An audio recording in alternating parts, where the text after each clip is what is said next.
salaamun aleykum na xam jàmm ngeen fanaanoo ngir fay leen tagaw sab nuyoo. aleykum salaam marhaban sab xarit ba fay sab nuyoo mbadd am ten ci yoo. atuk jàmm lay ñaan ci at mi ñu door muy 2024 mi xëy nuyoo. su boo xul ma nii way di veeg 23 demal tas nga yaakaari ndaw doom fa yoo. mu lii jàmm lam jaasiram gaf la am lu kenn ràññewul kumte lam cib ayoo. du ay at mi say ndaw di gàddaay di dem ci géej gi di dee luy sa bor doom fa yoo. atub Cheikh Omar Diagne ji Cheikh Baara Ndiaye ban xëyee dem rëbës laaj ma lu mu doon la yoo. ci at mii la Pape Alé Niang dem rëbës ci rapport yu bir jur fa moom sanction. si at mii si leen yóbbu woon Papito Kara sip liggéeyam rëbës dun la yoo. te yaakaar ju tas tax mu jël gaal gi dem ba farfaatu laaj leen ma kan mooy la yoo. ca boobee si leen yóbbu lam zoo xanaa amul ndey ba kañ tëj ku sàccu réyoo. ma ñëw teeru saa gan gi fas koo dalal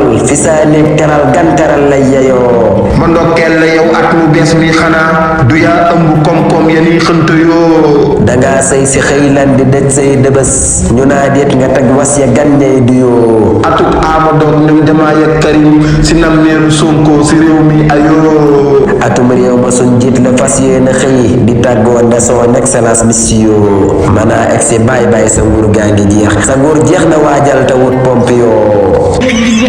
te nguur boo fi gis nag dafay jeex lu dul nguur borom arsi mi sàkku yoo.